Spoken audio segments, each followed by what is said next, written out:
Excuse me. That's okay.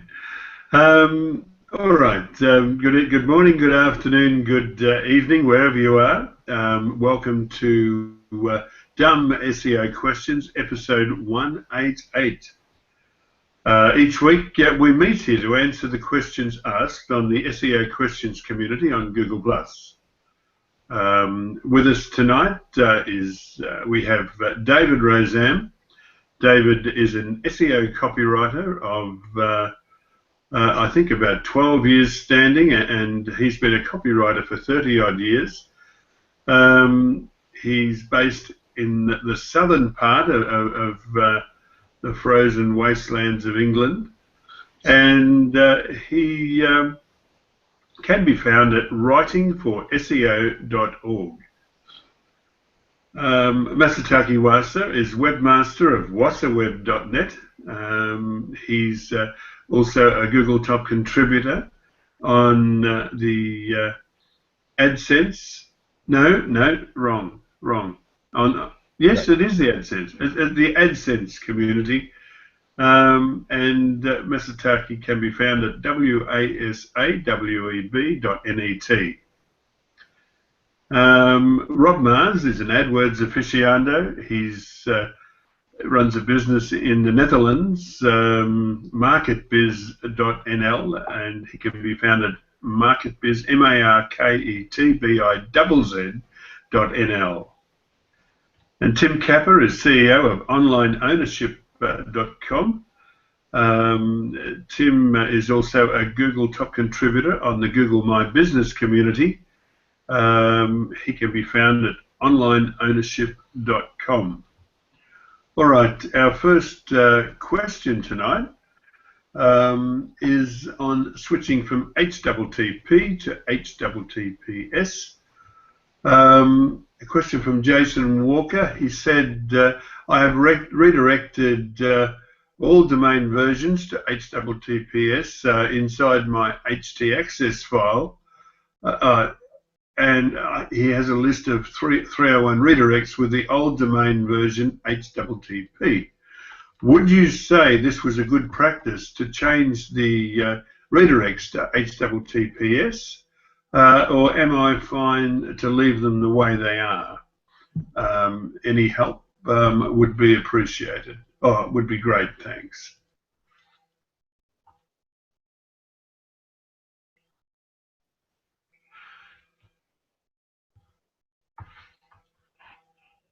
Yeah, sounds like he's done it correctly.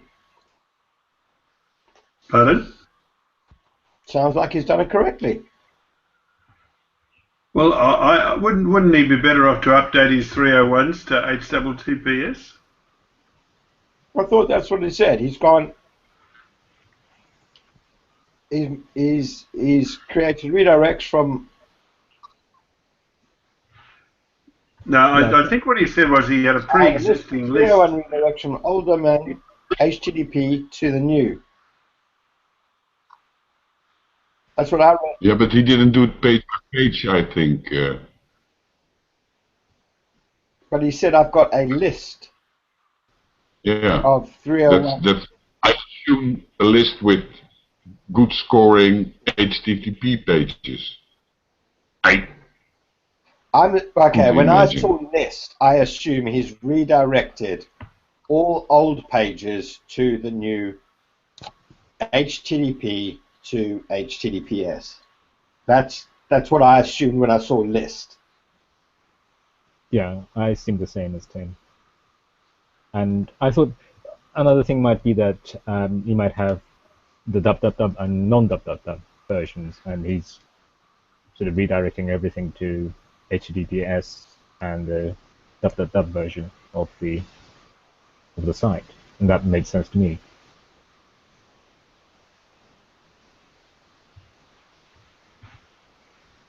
Well, my reading of it was that he's redirected all domain versions to HTTPS, but he also had a pre-existing list of 301 redirects in the old domain, and he's asking us, would you say it would be a good practice to change those old redirects to HTTPS as well.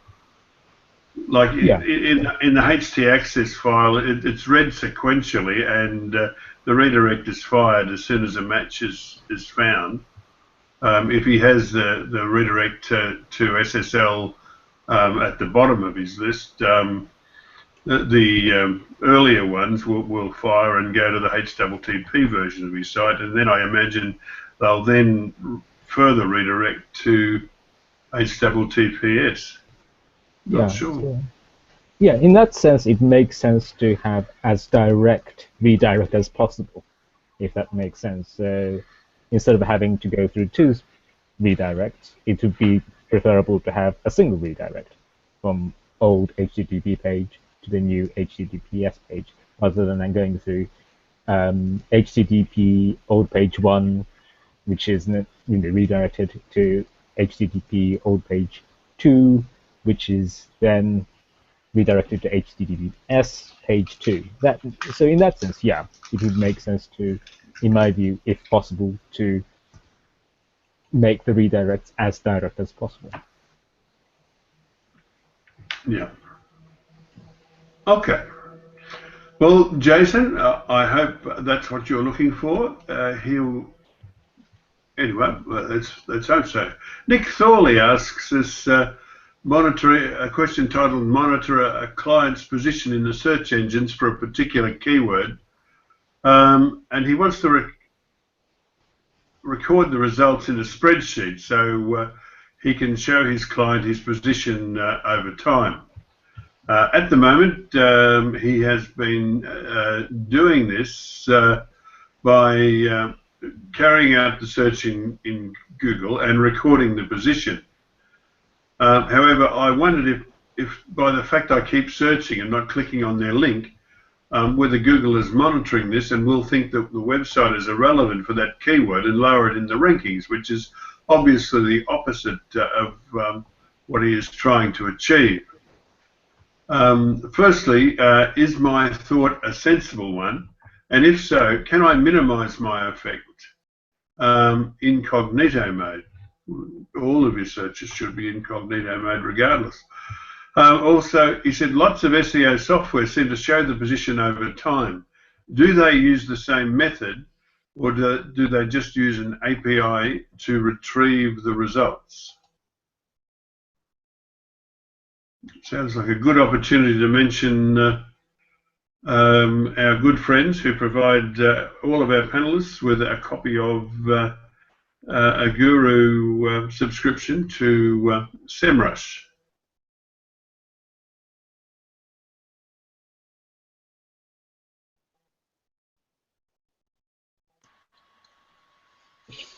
Well, a couple of things. You could just use, if you're not using any tracking software, then you could just use Search Console. It's not exact, but you could just use Search Console and monitor that over time, and it also gives you a whole other load of different keywords that your site's being found for and positioned for, or being found relevant for, which can give you also a lot more insight into what people are searching for. Second thing is, I'm probably a little bit concerned if you're using keywords to base that as a KPI for your client, because there are so many different versions that people see. Someone down the road, IP address, personalized search, mobile searches, with geographic intent. There's just so many more than just one singular version of that keyword, that I might think you might be becoming sort of keyword blind, and not looking for opportunities elsewhere. But yeah, and there's a lot of other tracking software. I'm not sure if they use APIs. I thought Google stopped that today. essentially, they just crawl at the same. They just crawl at the same as you would. So.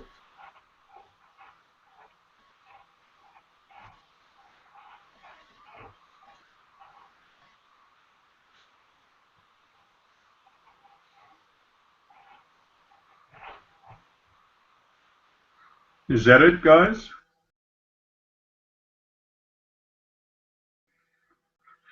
Well, I'd suggest to Nick that he investigates SEMrush because they provide a brilliant rank tracking service. Gives him a history over time and shows the variance on a weekly basis. I think it's a brilliant tool. I'm on semrush.com every day, and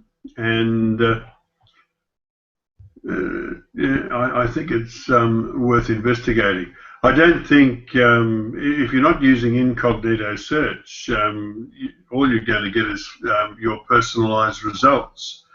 So you're really proving nothing. You could only, I mean, I wouldn't worry about the number of searches and not clicking. I think, I'd be certain that Google uses that for ranking purposes, but I think it would be an infinitesimally small. Well, it depends on how much traffic your client gets. If you're the only client or the only user that accesses his site, then maybe you might affect it in some small way, but I don't see that it's any different. Surely I can get a comment from somebody else here.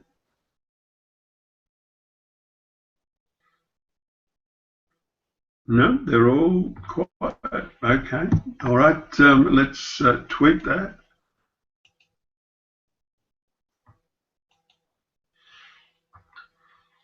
And the next is from our good friend Yasser Mohammed. The question titled "Different Ranking Factors on Desktop as Opposed to Mobile." Yasser goes on to say, "Hi guys, I'm wondering if anyone can help me with information about the different ranking factors on desktop as opposed to mobile. On desktop, my site ranks in the top 3 for the main keyword. However, for the same keyword search on mobile at the same location as my desktop, my site ranks around 5 or 6. My mobile landing page is a WordPress page created specifically to look good on mobile devices, so it is a 301 redirect from my homepage when searches are done using mobile. Is this redirect a major issue affecting my ranking?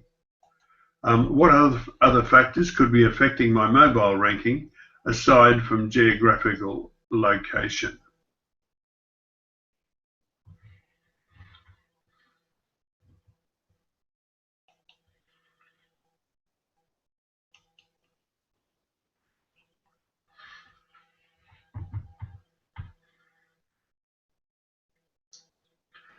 We've only got 6 questions tonight, guys. You won't tire yourselves out. You feel, I don't want you to fight over who's going to speak first.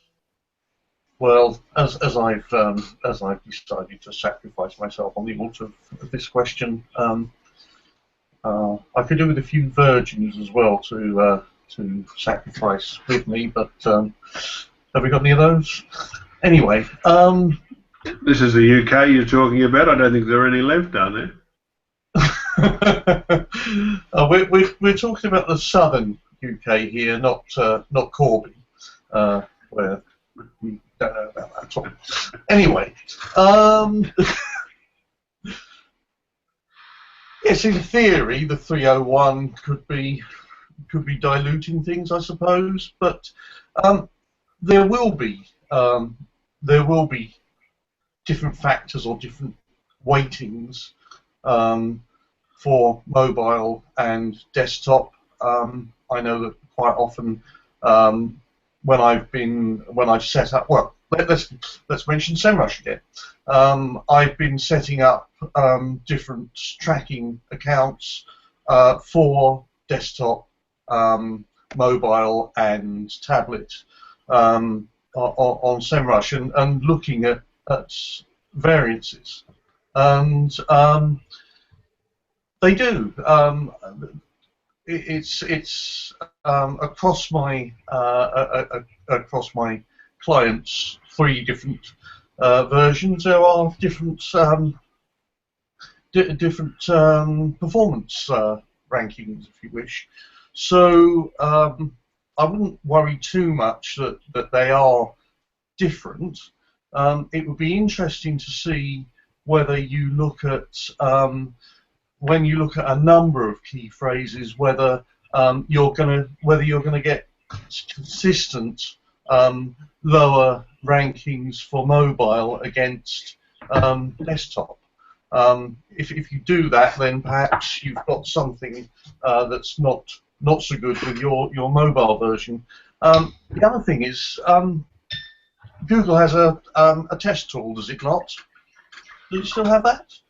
When you can test the mobile friendliness of your site, of your pages? But when mobile gets around? Yeah, but I think he says it's specifically created on a mobile version. So I'm assuming that he has tested his mobile version. That's true. Yeah.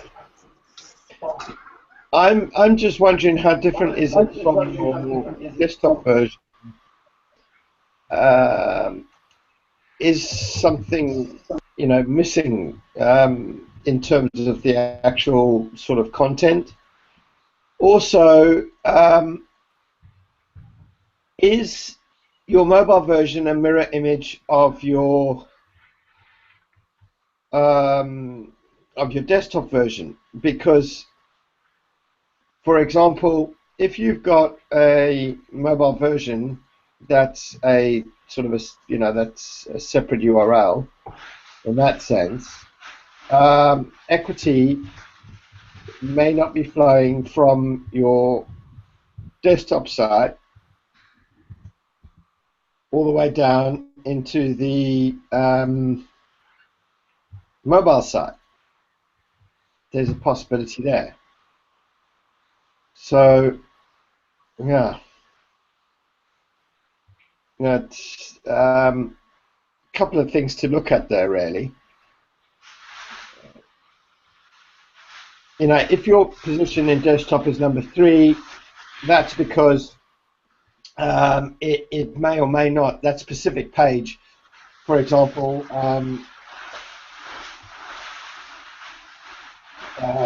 all the equity, the articles, people have linked to different bits of the site, all that equity, evolves into sort of one page. But it's just a question of, is it a mirror version of this? There's quite a few things there to look at, because you're essentially redirecting, and you're going to be losing a little portion of equity in a 301 redirect. I mean, it's small, but if you imagine your entire site is on a mobile version, then that may affect the overall ultimate end page, the home page. These are just sort of, thinking about it without being able to look at anything. So, thinking out aloud. So the canonical page would be the desktop version, right? In this instance. So you have a mobile version page and a desktop version landing page. So the function are the same. The functions that these pages perform are the same.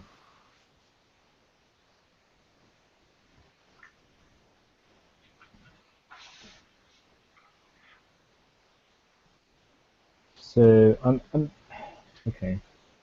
So where I'm sort of struggling a bit, I suppose, is that he's redirect.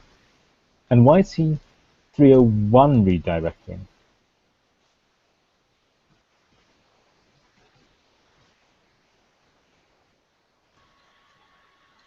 That doesn't make sense to me. Yeah, I don't know if he's actually means 301. Maybe it's when somebody lands on it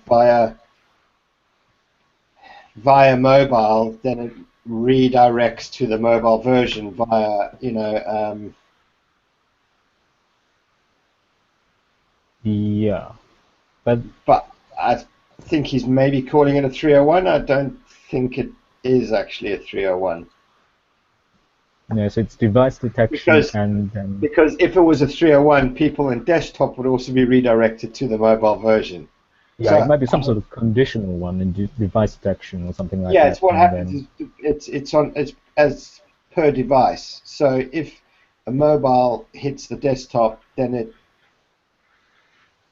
redirects it to the mobile version based upon the device that has clicked on it, requested it. in I which case don't it know should be a what. 302, right?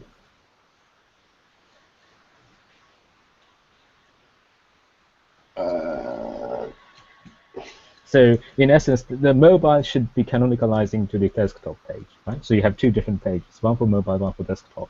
You have two separate addresses, and they essentially are the same in that they serve the same purpose, being the landing page, the main page. If you type in the domain, I suppose that's where you end up, whether you're on desktop or mobile. So the desktop version would be the canonical page for that, for the two of them, right? Yes. it's yeah. So if that Yeah. I don't think it would can, even be a 302. It's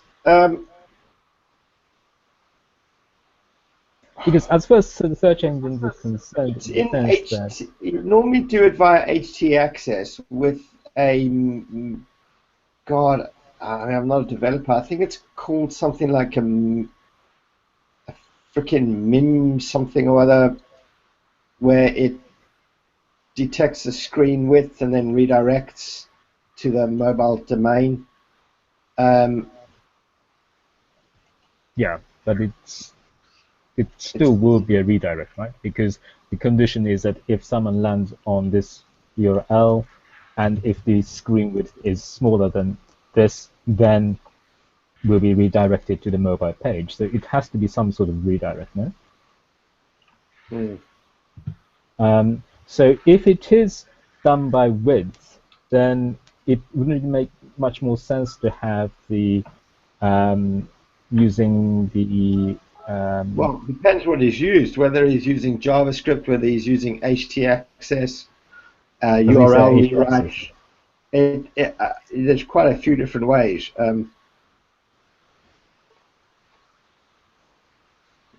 Mm, So yeah. So if it's the screen width and if it's doing it by media query, then you could have the um, what is it? The link well alternate now, wasn't it? For screen width of certain size, and then you have two pages, and then the mobile version would have a canonical to the main desktop page. So if someone's landing on from Google, then what happens is that instead of the desktop page being there, it will be substituted by the mobile page.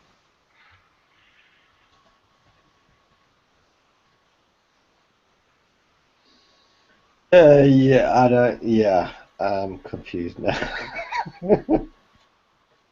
So it depends on how exactly that the redirect works partly. But I think one possible thing is that he might have two pages that are not um, canonicalized, if that makes sense. So he might have a desktop page and a web page, and both, as it were, are seen as separate pages. Whereas, you know, as far as I understand it, I may be wrong here, is that the mobile version really should be canonicalized to the desktop version.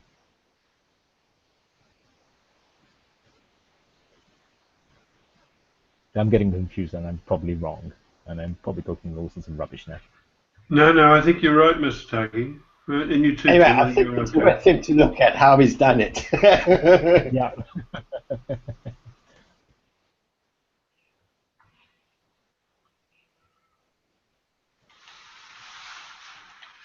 It's amazing how tricky these things are. I was looking at a site we recently did with a specific mobile site, and I was going to give you the links to show you how we were doing it. And I've just noticed there's an error there that we haven't covered.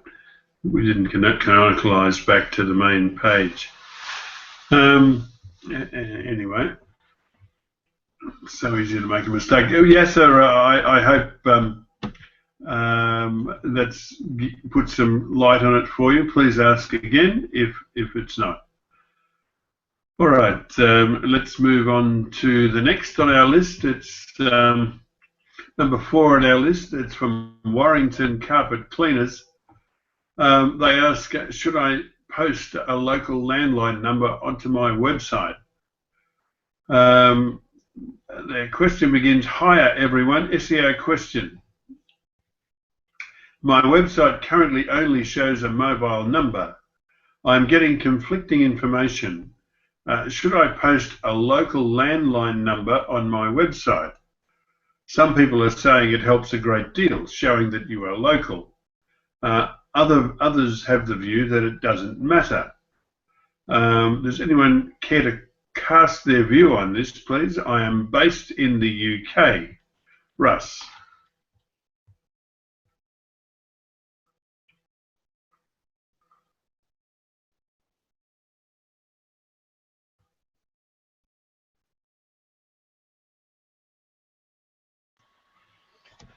I seriously don't think it has anything to do with a mobile number and rankings, but what it has got to do with is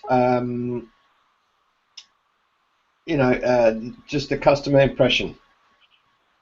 You could be position 1 with a mobile number, that's not a problem whatsoever. The question is, will your phone ring? I think people will have a lot more confidence in a local landline, and that's what they're going to feel comfortable calling. I would, even if you've got a serviced area of business where you're not in at someone at the office or whatever the case may be, you can either use an answer machine or you can have that phone redirected to your mobile number anyway. It's just about the impression you give off, and I would certainly use a local, both your local landline and your mobile in your website. I do. I get a mixture of calls. I would say on average 50-50 of the calls that get made come through to my landline and 50% come through to my mobile. I guess it all depends on where the user's searching. If they're searching for a mobile, their own mobile, and they want to speak to someone there and then, and they're not bothered about getting home or phoning from the office, then they'll phone you from their mobile. But overall impressions give them a choice of both, and that way you're not going to alienate either or.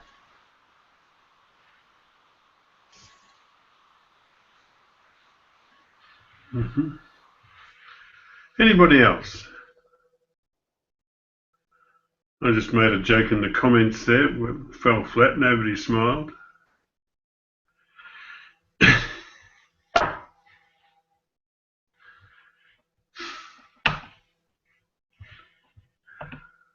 All right.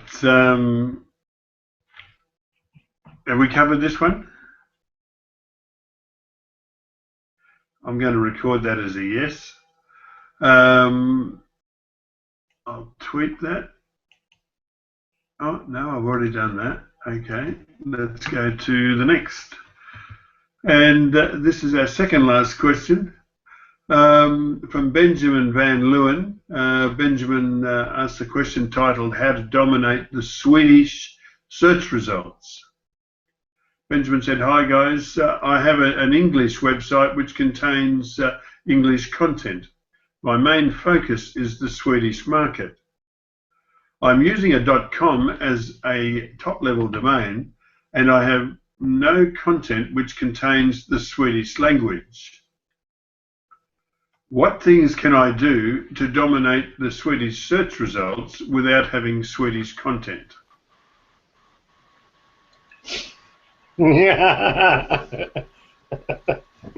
Sorry, mate. I'm just... Benjamin, what are you saying? Right, okay. Firstly, you know, so you're on a .com, that's fine. That's not a major issue. But if you are trying to position yourself in the Swedish market, and that is your only flaming market, have you actually done any research as to if somebody searches for what you call it in English as to what they call it in Swedish? Because in my mind, your site should be on .com if you want to stay on .com, but your entire site top level should all be in Swedish. Then you can provide an English version to it as a secondary. Because in my mind, I'm assuming, I don't know, let's say 80% of all people in Sweden searching on Google, search on google.sw, and they ask their question in Swedish. I'm just guessing. I mean, have you checked this out? So .com's fine, but your main version on your .com should be in Swedish. And then you can offer the English language version on so for example, if you're someone said meatballs, so yeah, so www.swedishmeatballs.com, right, is your site. That top level should be, that page should be in Swedish, and then you would offer an English version, and you can either do it in subdomains, but the easiest one would be to be meatballs.com/en, and that would be, you know, your English version of that page, and all the pages would be correctly using hreflang to denote which one. So ultimately, if a Swedish person types in Swedish, they get your site. If they ask the same thing in English, they will get your site, but the English language version of it.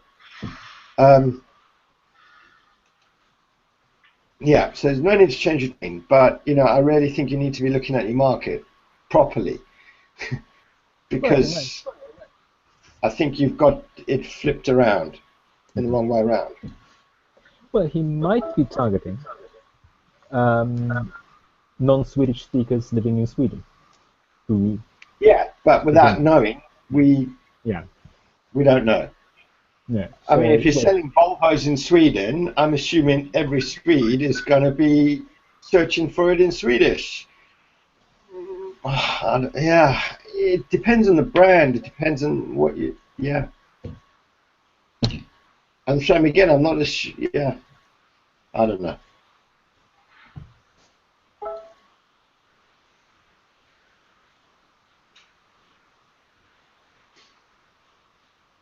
Yes, because you can target the .com to Sweden if that's the only market he's interested in. I'm not so sure whether it makes much more sense to have a .sc domain. I don't know. Hang on. Out of interest. Talking about flat packs, right? That's it. I'm going to IKEA head office in Sweden and see what they say. See what they serve their site in.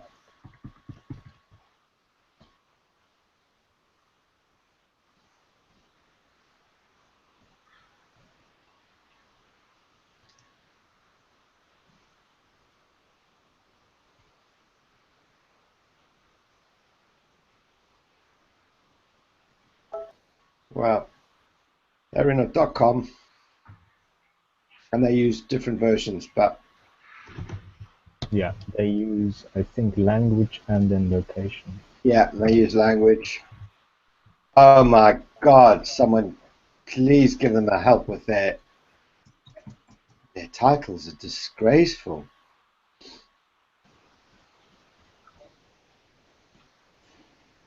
Sweden. Oh yeah, they use .com, but then they redirect all to different language pages. Yeah, I think it's language then locations. It's /sc/sv, as I can see. Yeah. So they only said they don't even have anything showing on their .com in that sense. They just use it as the language landing page. No, it's actually location then language. Sorry Mm. about that. Because I'm just looking at the Belgian ones, then it's BE, then the language, NL, and FR. Yeah, they use IKEA.com as the landing page just to basically choose your language or your country. So they It's don't not actually have consistent, anything on actually. .com. But everything is is hosted on .com. Yeah. Now let's go and look at Volvo. If IKEA was my client, I'd send them their report every week in a box that needed a non-standard Allen key to open it. And you leave some pages out. See how bad that site is, man. That is like the worst thing I've ever seen in my life. Volvo Group homepage.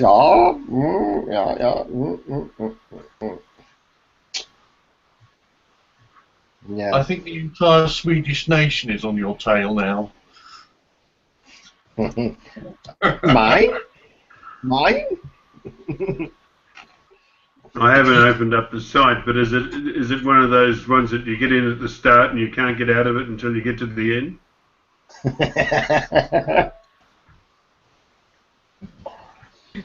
So I think the questions here are okay. Forget .com, not necessary in that sense. Don't sweat about it. The question that you need to ask yourself is, if you're only targeting English-speaking people in Sweden, then you don't need a Swedish version. But if you're actually wanting to serve people in Sweden of all language, then I would have thought that you should be serving it all in Swedish first, and then redirecting or allowing them to redirect to an English page if they search for it, in English. But yeah, I think you need to relook at that. But it depends. Without knowing the site, you don't really know what you're doing or what you're offering. No, he could be offering Morris dancing equipment, in which case he'd probably have a lot of content in English, but would need the checkout in Swedish or something. Yeah. You sell English afternoon tea?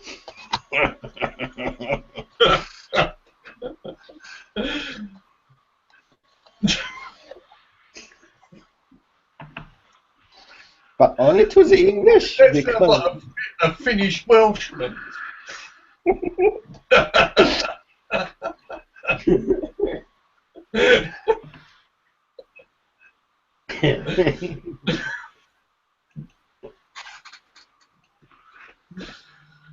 All right, you jokesters. Finnish Welshman. All right, here's one from Greg Kristen, titled "I had an unexpected error within Bing Webmaster Tools." Greg goes on to say, I fetched as Bingbot in Bing Webmaster Tools on a top page that drives traffic according to the Google Search Console. But I got an unexpected error within Bing Webmaster Tools. I submitted a different page and received a 200 OK message back in Bing Webmaster Tools. Has anyone seen this before within Bing Webmaster Tools? I checked the link for an unexpected error, but the reasons were a bit vague. Any suggestions to fix this? Thanks. No, I've not seen it, not come across it, so never dived into it. I've got nothing on this one. I have nothing on this one.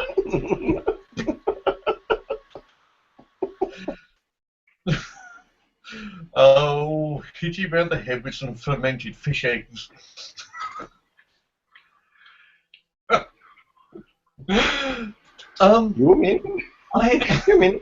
Yeah, I think Tim, you're going to have, lots of tins of shoe streaming coming your way.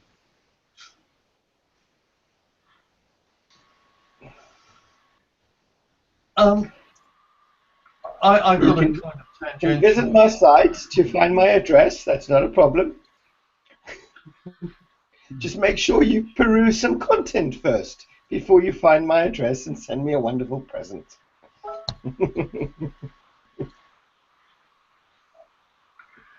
I think to answer Greg's question, we really need the URL to be able to test it and see. Would that be fair?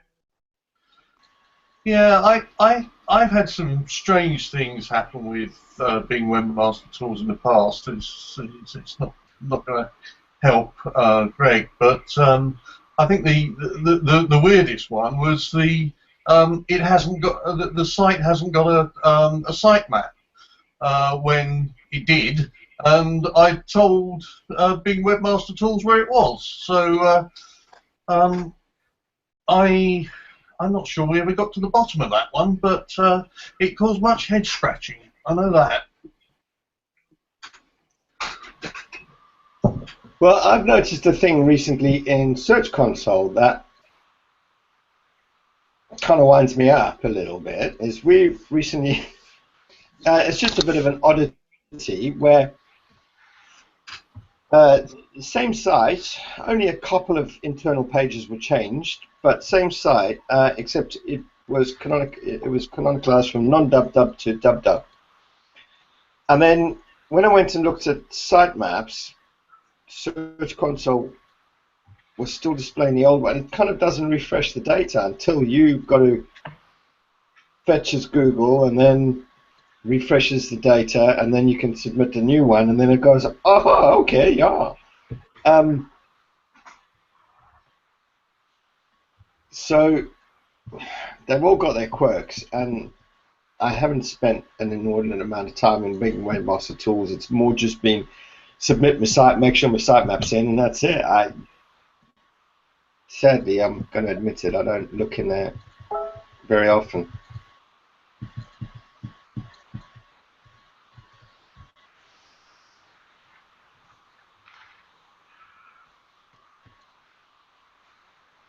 Okay, anybody else on this? No.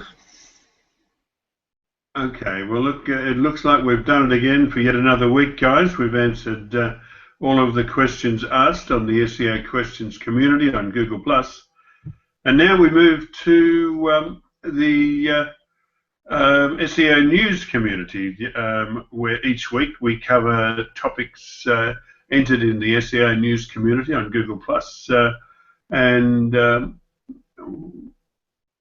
we have our first one, which can be seen on the SEO News community, slides from last week's Brighton SEO conference.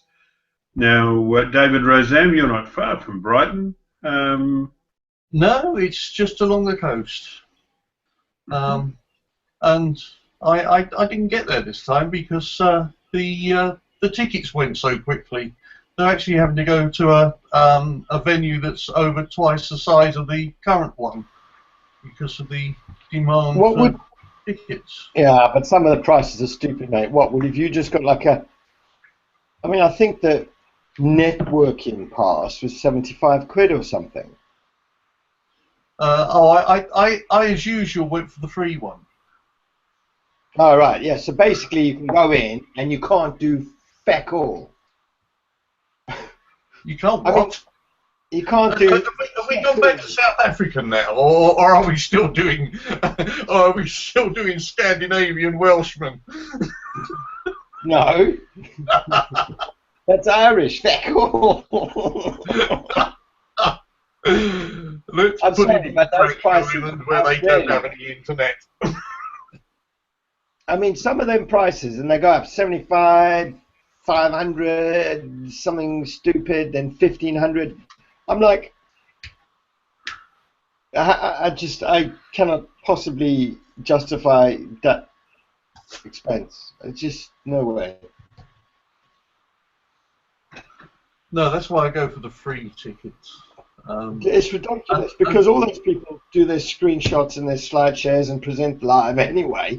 A day later, you get it all for free anyway. I'm like, so turn up for the crack, go in for free, have a few beers in the pub, which is probably where you get more information out of everyone anyway. In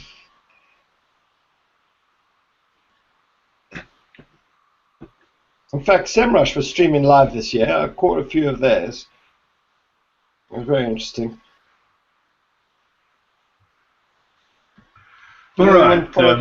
Anyway, well, I think he's finished. Has he?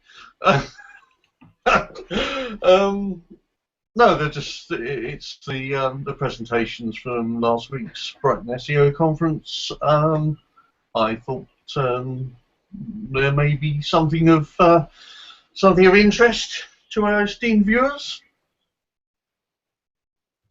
Okay, and they can find them on the SEO news community on Google+.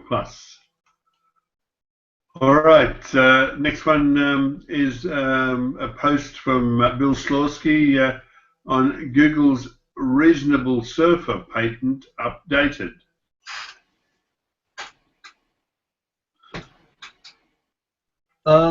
Yeah, this is to do with the probability of someone clicking on a particular link. I think they had an unreasonable surfer patent before that. Actually, it may not have been called the unreasonable surfer, but there was one before it which basically said that any given link on a page had an equal probability of being clicked upon. And Google has been updating the patent that says there is a particular probability of a particular link being clicked. And as I think Bill says in the article somewhere, the interesting thing is that Google is still looking at links as being a valuable part of its analysis, and all these posts and comments I've been seeing over the past weeks, months, that links are not important anymore, or being devalued, or being ignored. This seems to be an interesting case that they're not being. So there we go. It's worth a read if you like that sort of thing. Cool. Thank you, David. All right. He's posted by Edwin Young, and he titled it as, Raven Tools titled it as a surprising statistic about ads in search. He said,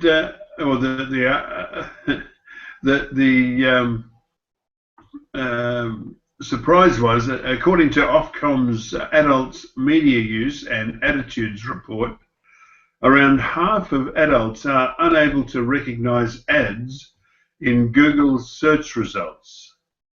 And more from Search Engine Watch. And That I can attest to that.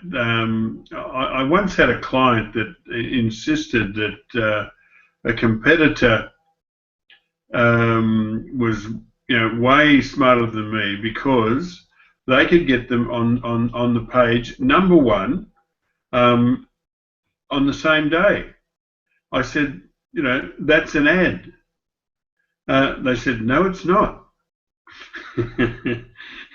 But it was. Yeah, well, it's hardly surprising these days when Google has decided to make the ads look substantially like the real search results, if you like. Okay, it's got a little yellow ad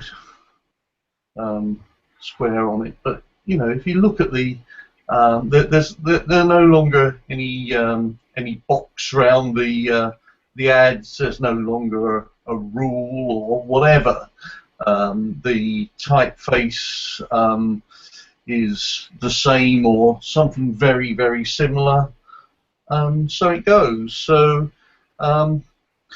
yes. The background, I think, is significant. They used to have a coloured background, but Yes, they've yes. eventually got the background so close to white that it's invisible.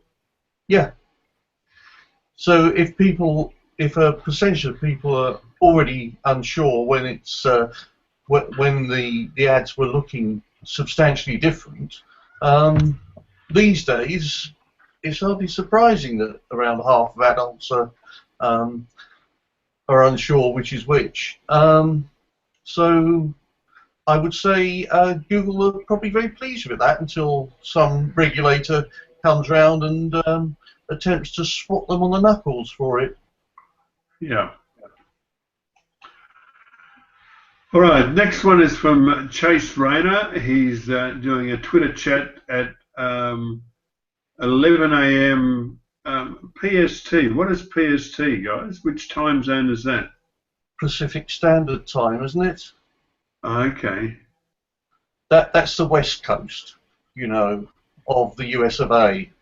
Okay.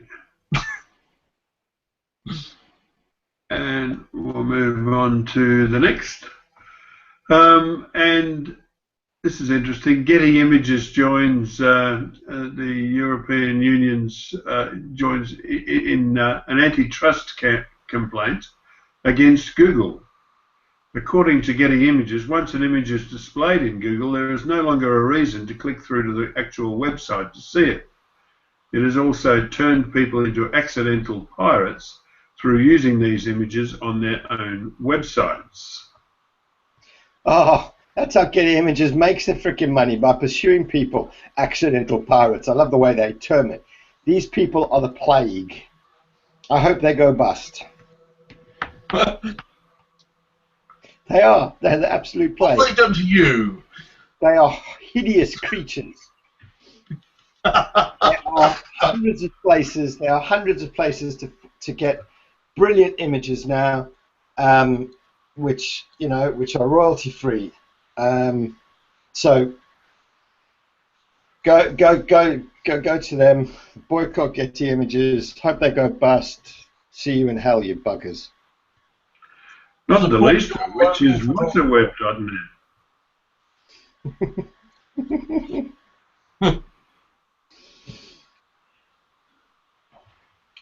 Yeah, the best place online to get pictures of red deer.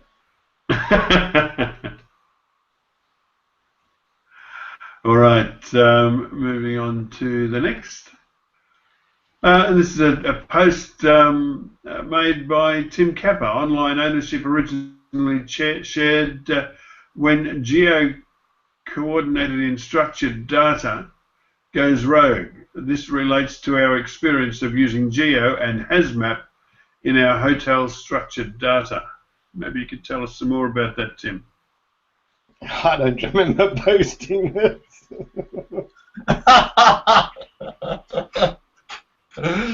Yeah, well, okay, let me tell you now. What happened? Okay, no. So right, this is adding geocoordinates and HasMap into the structured data markup for each particular business and property on a, and this relates to hotels. Sort of a month after we had implemented it in across Asian properties and across properties in the UAE, our tracking detected massive drops in the local pack positioning, and it was like, what the hell's going on here? Now,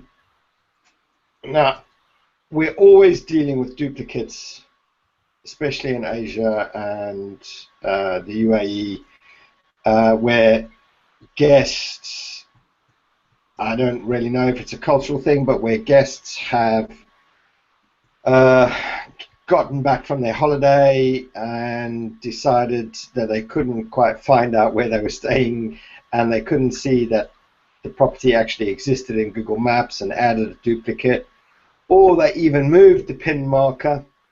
And when you move the pin marker, your geo coordinates have actually changed now.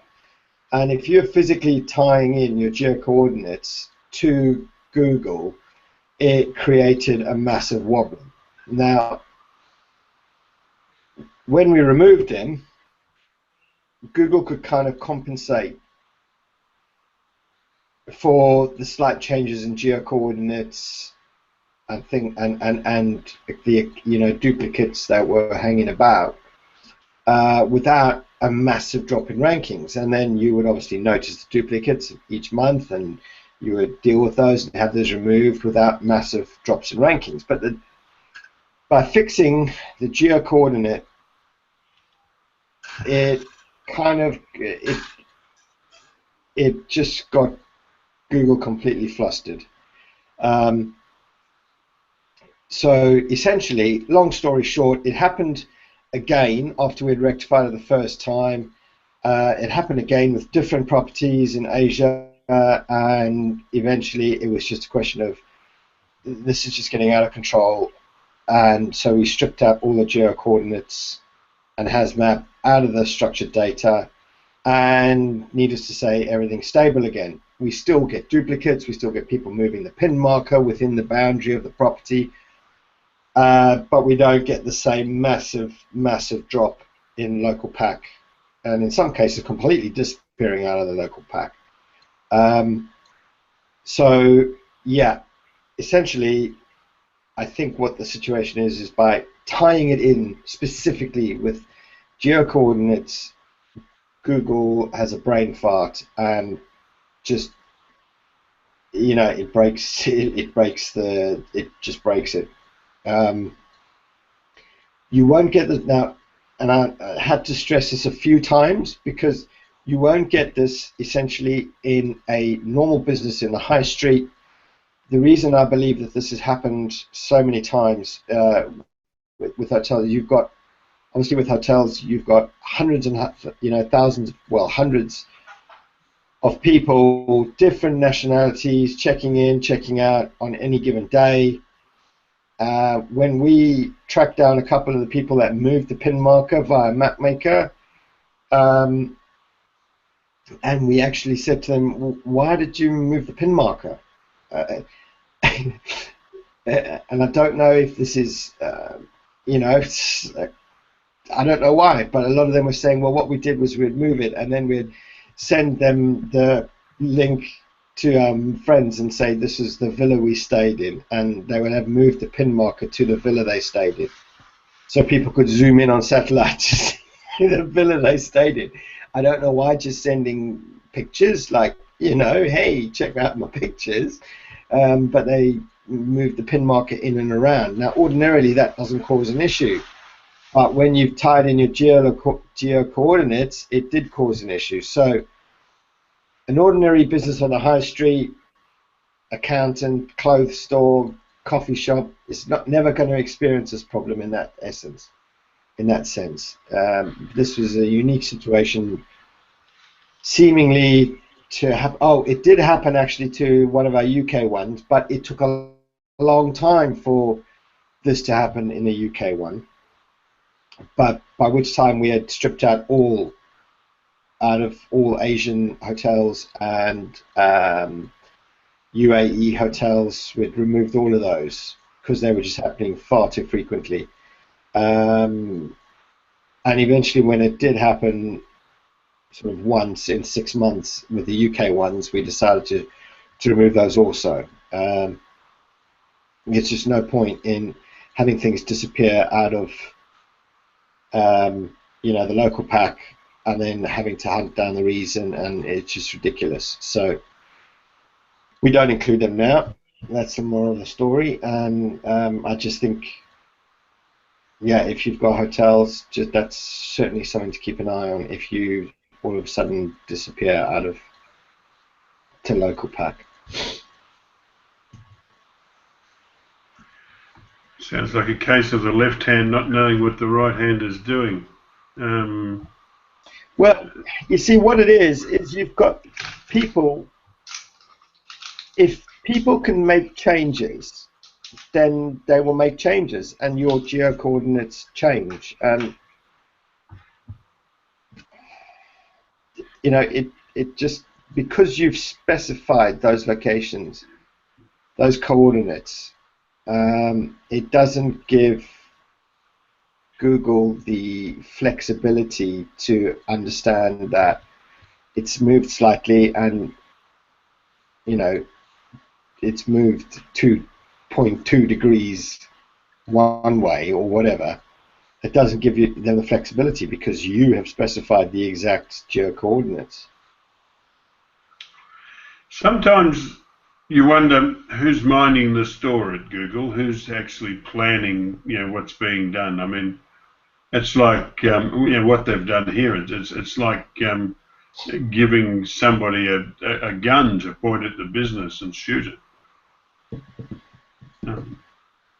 Anyway, all right, let's move on to the next. Another one from Edwin Yonk from Wikipedia. Content relevance doesn't play as big a role as traditional ranking factors. In the comments, if there's a search query and for that query there exists a Wikipedia page, it will rank. For Wikipedia, content relevance doesn't play as big a role as traditional ranking factors. Any Wikipedia page which satisfies traditional factors such as keyword or in title or body will rank.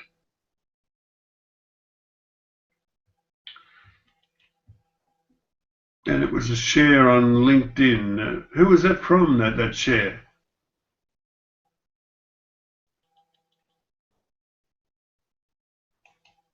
Let me have a look.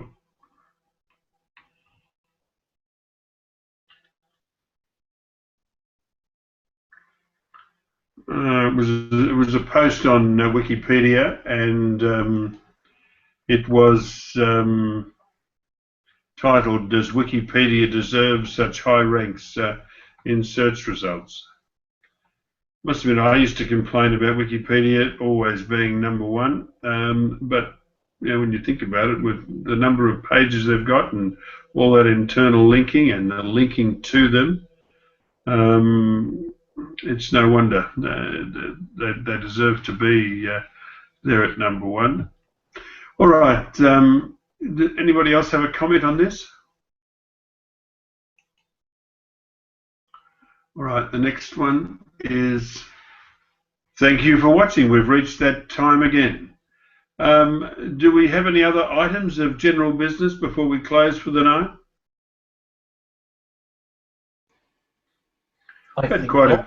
We've had a few viewers tonight. David Rozam, have you been tweeting?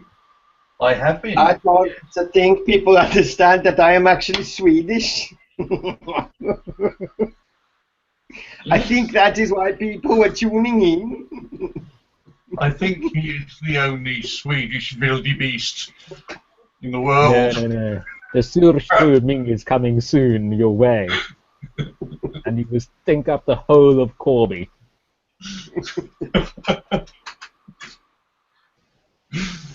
I'm looking forward to my gift.